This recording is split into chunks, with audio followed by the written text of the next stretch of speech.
नमस्कार, न्यूज 18 पंजाब हरियाणा हिमाचल देख रहे हैं आप। मैं हूं अमृत वर्दी। बुलेटिन की शुरुआत करते हैं किसानों की ट्रैक्टर परेड के साथ, जिसको दिल्ली पुलिस की हरी झंडी मिल गई है। जी हां, पुलिस और किसानों के बीच सहमति बन गई है। किसानों की ट्रैक्टर परेड का रोड मैप अब तैयार लगभग हो चुका है और आज पूरी तरह से इस रोड मैप को जारी कर दिया जाएगा। तो आपको बता दें कि 5 अलग अलग जगहों से ये परेड होगी। 26 जनवरी दोपहर 12 बजे के बाद ट्रैक्टर परेड होगी। तो लगभग जो सहमति बन चुकी है, कुछ छोटी छोटी बातों पर किसानों का कहना था कि सिर्फ काम करना बाकी रह गया है और उस पर हम काम करके आज पूरा रोड मैप जो है वो जारी कर देंगे। तो फिलहाल 26 जनवरी की तैयारियां जोरों शोरों पर चल रही है। हालांकि ये सहमति पुलिस के साथ बनने में 5 दिन लग गए। 5 मीटिंगें पुलिस के साथ हुई हैं, दिल्ली पुलिस के साथ किसान संगठनों की, और इसके बाद कल की मीटिंग के बाद ये प्रेस कॉन्फ्रेंस जब की गई किसानों की ओर से, तब बताया गया कि हमारी सहमति दिल्ली पुलिस के साथ बन गई है और अब जल्द ही पूरा रूट जो है उसका मैप जारी कर दिया जाएगा।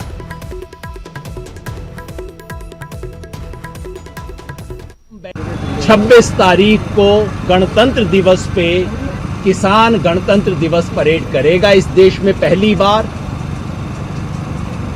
सारे के सारे बैरिकेड खुलेंगे। हम दिल्ली के अंदर जाएंगे, मार्च करेंगे। रूट के बारे में मोटे तौर पे सहमति बन गई है। कुछ छोटी छोटी डिटेल्स आज रात को वर्कआउट होनी है, कल हम आपके सबके साथ शेयर कर देंगे। तो वहीं किसानों ने सिंगू बॉर्डर से एक संदिग्ध को पकड़ा, जिसने कथित तौर पर एक पुलिस अधिकारी का नाम लिया है। साथ ही ये खुलासा किया कि 26 जनवरी को जब 4 किसान नेता मंच पर बैठे होंगे, उसी वक्त गोली मारने के आदेश उसे दिए गए थे। लेकिन बाद में इस शख्स के बयान ने पूरी कहानी ही पलट दी।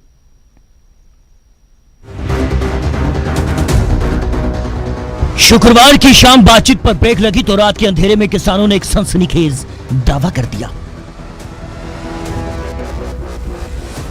दावा आंदोलन में खूनी खेल की साजिश का। कैमरों के आगे किसानों ने एक नकाबपोश शख्स को पेश किया और इल्जाम लगा दिया कि आंदोलन में हिंसा भड़काने की साजिश चल रही है और किसान नेताओं को निशाना बनाया जाना था।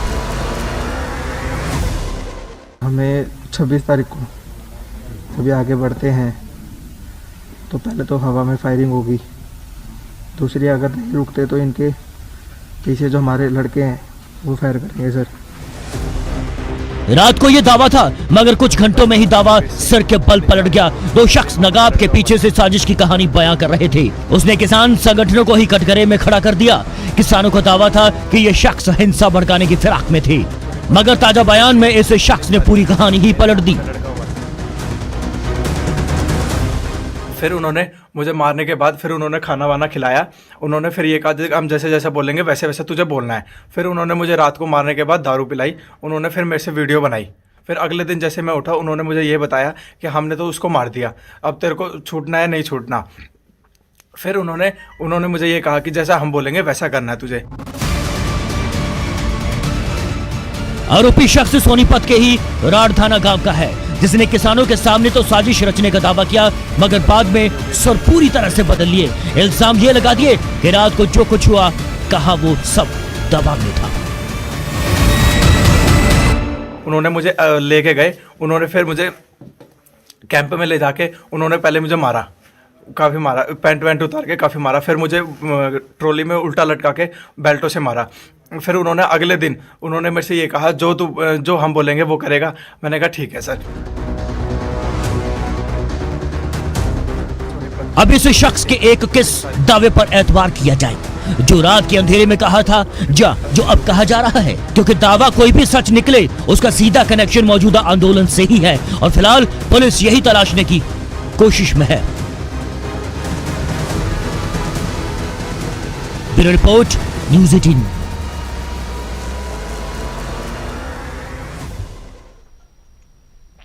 तो उधर संदिग्ध युवक की मां का कहना है कि वो अपने दोस्त के घर गया था। पुलिस जब घर आई तो उन्हें पूरे घटनाक्रम के बारे में पता चला। योगेश आपको ही लड़का है? हाँ जी। कब गया था वो घर से? भैया 20 तारीख को गया था घर से। क्या कह के गया था? बोला मैं ड्यूटी जा रहा हूँ। अच्छा, अब आपको आपकी लास्ट बात कब हुई थी योगेश से? हमारे को 20 तारीख को 8:28 पर बात हुई। अच्छा, क्या बात की थी फोन पे उसने? बात ये थी, बोला मम्मी मैं आज नहीं आऊँगा और दोस्त के घर हूँ, सुबह आओ। अच्छा, हाँ जी। आपको कैसे पता चला योगेश को पुलिस ने पकड़ा है? ये हमारे पास कल रात को 2:40 पर 2:20 बोलो 2:30 पर पुलिस आई थी। 5 आदमी आए थे वो, और गेट खटखटाया था, हम उठे थे और लेके गए थे योगी को, और योगी को तो वही था, योगी और योगी के पापा को लेके गए थे घर से। अच्छा, कोई मामा भी रहता है दिल्ली? मामा रहता है, लेकिन मामा एक्सपायर हो गया, उसके बच्चे रहते हैं, लेकिन उनके साथ ऐसा कुछ संपर्क नहीं है। अच्छा, संपर्क नहीं है। क्या काम करता था? कौन? योगेश खाली था। खाली था। हाँ जी। कितनी उम्र होगी योगेश? उसकी 21। तो उधर हरियाणा के मुख्यमंत्री मनोहर लाल खट्टर का कहना है कि पुलिस फिलहाल पूरे मामले की जांच कर रही है और जांच के बाद ही कुछ कहा जा सकता है। देखिए, अभी चूंकि पुलिस पूछताछ कर रही है, और जब तक पूछताछ पूरी नहीं होती है उस समय तक कुछ भी कहना उचित नहीं है। जब पूछताछ पूरी हो जाएगी उसके बाद उसका आधिकारिक बयान आप लोगों को दिया जाएगा। वहीं भूपेंद्र सिंह हुड्डा का ये मानना है कि इस मामले की गहराई से जांच होनी चाहिए और सच सबके सामने आना चाहिए। बाद में पूछेंगे तो वो तो जांच का विषय है, इसको गहराई से जांच करना चाहिए। कोई ऐसा वकवा हो तो बड़ा नुकसान होने वाली बात है, बड़ा ध्यान से। हाँ, बातचीत चल रही थी क्योंकि ये जो आंदोलन चल रहा है ये बिल्कुल शांति प्रिय है, और आपका अहिंसक इंसान ही होने दी किसानों ने, अहिंसक। अब भी उनके बार बार यही बयान आ रहे हैं, और मैं इस बात की, मैंने तो अपने जीवन में ऐसा आंदोलन इतना लंबा देखा नहीं। और अब आपको चंबा की गुंडागर्दी का वो वीडियो दिखाते हैं जहां एक बस कंडक्टर को खूब पीटा गया, और पिटाई का ये वीडियो तेजी से वायरल हो रहा है। पूरा मामला क्या है, देखिए इस रिपोर्ट के जरिए।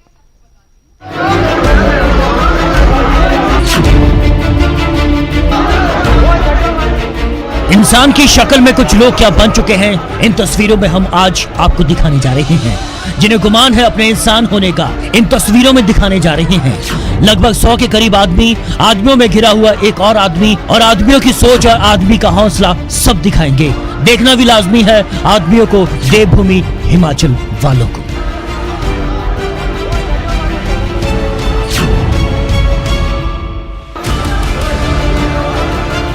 गौर कीजिए, इंसानों की भीड़ में दबोचा या दबाया गया, समझ कुछ भी लीजिए पर गौर जरूर कीजिए। गौर कीजिए, इंसानों की भीड़ में फंसा या फंसाया गया, पर गौर जरूर कीजिए। जी हाँ, मसला हिमाचल के चंबा का है, जहां यह तस्वीरें निकलकर वायरल हो चुकी हैं। अब आप तक खबर की शक्ल में पहुंच रही है।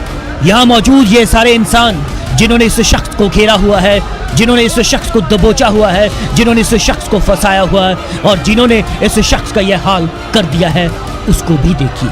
और जिन्होंने इस शख्स का हाल देखा वो भी इंसान हैं, जो अपने आप घरों में इंसानियत की नसीहतें वाकई देते होंगे। खैर, आज नसीहत नहीं, इन लोगों की तस्वीरें देखो।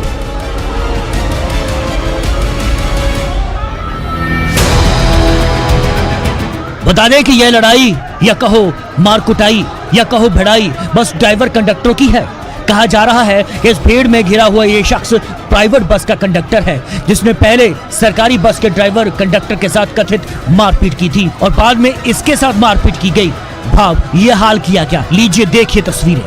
हालांकि वह कथित तस्वीरें हम आपको नहीं दिखा सकते जिस बारे में कहा जा रहा है कि इस बंद कमरे में क्या हुआ, क्योंकि वह वायरल नहीं हुई। बस इल्जाम है कि बंद कमरे में इस शख्स को ले जाया गया जहां पर इसके साथ मारपीट की गई।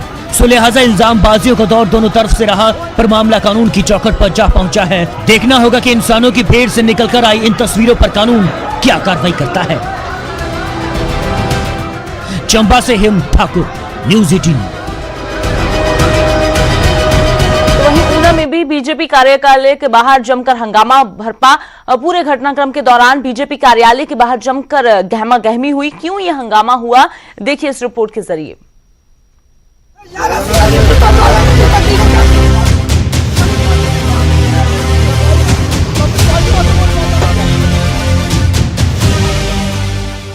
नाना हैरान वाकई न होना, यह कोई धारावाहिक नहीं, ना ही कोई न्यूज का कोई शो है और ना ही किसी फिल्म का नाम।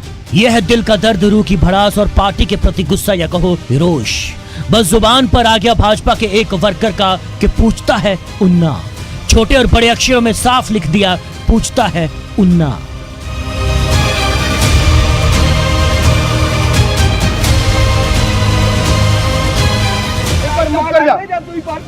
सानू मुख्यमंत्री का मारा।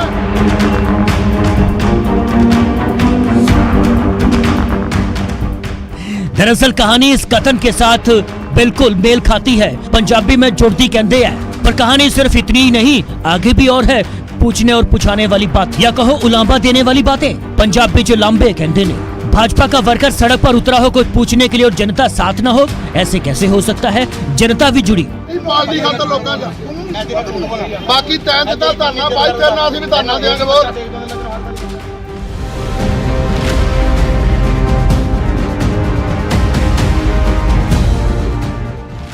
जी हाँ, भाजपा का वर्कर बागी हो गया या कहो गुस्से में हो गया है, पर लोकतांत्रिक पार्टी में लोकतंत्र को जगह देने वालों की कमी नहीं है। आगे साथी भी कि भाई हम भी तेरे साथ हैं, लगा धरना, क्योंकि पूछता है उन्ना। पर नसीहत भी सुन ले पार्टी के उच्च अधिकारी या कहो लीडर। ठंडी करके खाओ, पार्टी वर्करां नूं हले भी समझौते कर लो जे जितना, नहीं तो याद रखो इत्थे नारे लगने हैं। ओ माय गॉड, देश की सबसे बड़ी पार्टी में इतनी बड़ी चुनौती? जी हाँ, सब लोकतंत्र है और वैसे भी बड़े लीडर खुले दिलों के होते हैं, होने भी चाहिए। कहने वाले चाहे बेशक कहते रहे कि चाचा नेहरू की चाल है, पर ऐसी तलखी और बड़े लीडर पूछता है भारत नहीं, पूछती है पार्टी, जरूर कह देंगे। इन्होंने तुसी लेके फिरी जन्ने ने, किसी ने नहीं नाल चलना। ਅਸੀਂ ਵਿਰੋਧ ਮੰਗਦੇ ਦੂਸਰੋ ਵਾਈਸ ਪ੍ਰੈਜ਼ੀਡੈਂਟ ਬਣਾਉਣਾ ਚਾਹੀਦਾ, ਹੱਕ ਹੈ कि 30 साल हम कर दो पार्टी जो पावन सागर है ही दोस्त नहीं। पावन सवेरे दे दो बड़ी प्रेस नोट पे पवन कुमार निष्कासित रिजर्व करा के निष्कासित करता, तो हुण उदा करदे निष्कासित। साडे को क्या है, सानू है नहीं कि तनख्वाह लाई। सर खबर तो आपकी छप गई न्यूज 18 में, आपकी पार्टी को सीधी चुनौती वाली, और पहुंच चुकी है वहां तक। शहर में जो डंका बज चुका है वो अलग से। बाकी अब काम आपके किसने आना है या बाकियों के काम किसने आना है, ये अब आप खुद देखिए। कांग्रेसी तो मजा लेते ही होंगे और वो भी कहते होंगे पूछता है उन्ना, ये क्या है? बहरहाल बता दें कि उन्ना भाजपा दफ्तर के सामने ही ये पूछने और पुछाने वाली बातें निकलकर सामने आई हैं, जिसने पार्टी को शहर में नामोशी का मुंह तो जरूर दिखा ही दिया है। लगातार विरोध पूरी होता 6 बार जीता, 30 साल से वो जीता रहा है। मेरा यही विचार था कि उसको वाइस प्रेसिडेंट का ओहदा देना चाहिए, कि बहुत सीनियर है, सबसे सीनियर शायद वही है, उसको वाइस प्रेसिडेंट बाइज्जत देना चाहिए था। बस यही था कि उसका हक था कि वो पार्टी का वफादार था, पार्टी की विषय लड़ाइयाँ लड़ी, सब कुछ किया, पार्टी का पूरी तरह वफादार था, उसका हक था। भाई साहब, पार्टी में कई और भी लोग हैं जिन्हें कोई हक नहीं मिला, वो भी यही कहते होंगे। बहरहाल मसला दरअसल गुस्से गिले का है, जो अक्सर पार्टियों में हो ही जाता है। बाकी अब पार्टी ही इनसे पूछेगी। इन्होंने जो पूछना पुछवाना था वो तो हो ही गया। ऊना से अमित शर्मा, न्यूज 18। और अब बात करते हैं हिमाचल के जिला परिषद चुनाव की, जिसमें बीजेपी ने शानदार जीत हासिल की है। इस जीत से बीजेपी गदगद नजर आ रही है और परिणाम घोषित होते ही पार्टी में जीत का जश्न शुरू हो गया है।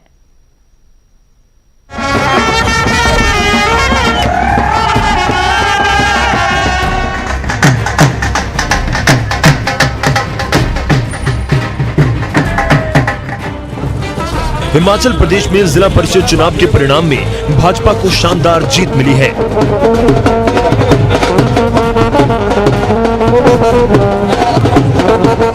कांग्रेस के गढ़ कहे जाने वाले इलाकों में भी भारतीय जनता पार्टी का कमल खिला है।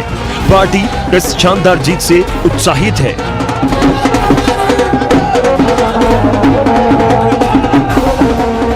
कुल मिलाकर चुनाव के नतीजों से बीजेपी की बल्ले बल्ले हो गई है और परिणाम आते ही पार्टी में जीत का जश्न शुरू हो गया।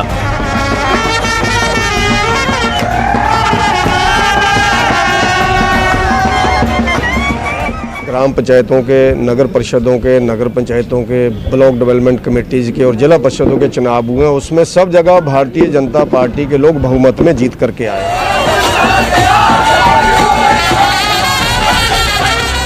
पंचायत और जिला परिषद चुनावों में जीत को लेकर भाजपा नेता पहले से ही शानदार जीत को लेकर दावा कर रहे थे और काफी हद तक उनके दावे सच साबित भी हुए।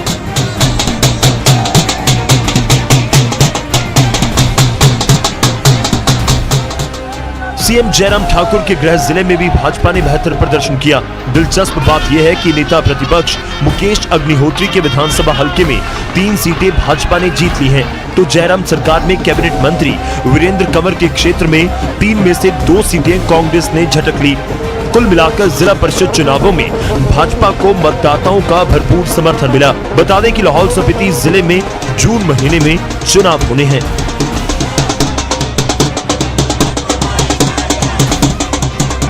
शिमला से रणवीर सिंह, न्यूज़ 18।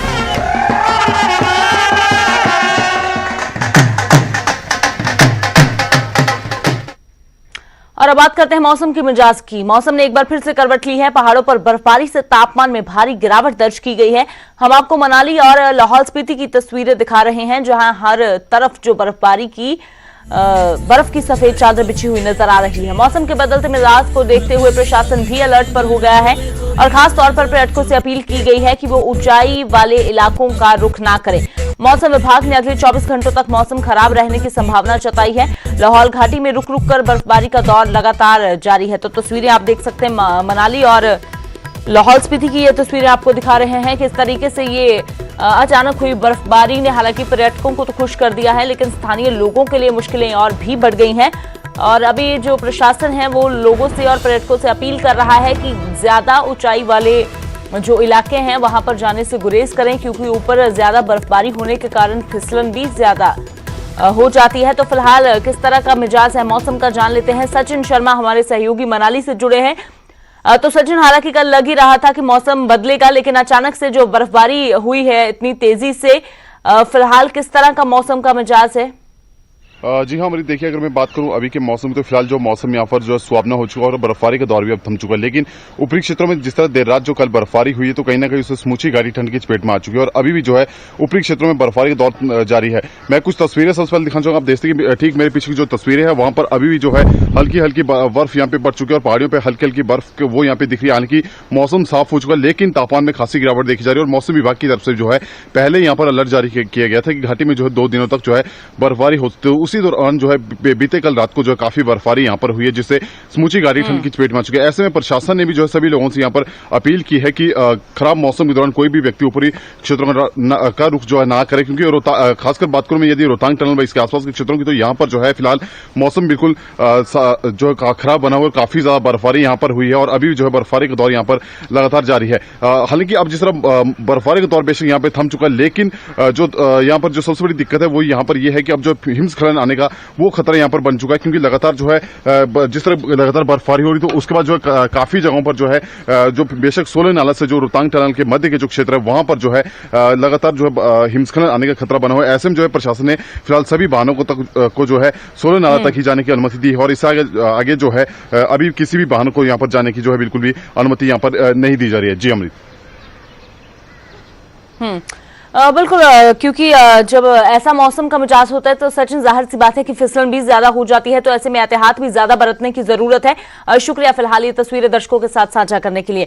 तो फिलहाल मनाली और लाहौल स्पीति में कल रात जो बर्फबारी हुई है उसके बाद अब लोगों को ये सलाह दी जा रही है प्रशासन की ओर से कि ज्यादा ऊपरी इलाकों का रुख ना किया जाए। इस न्यूज हेडलाइंस के प्रायोजक हैं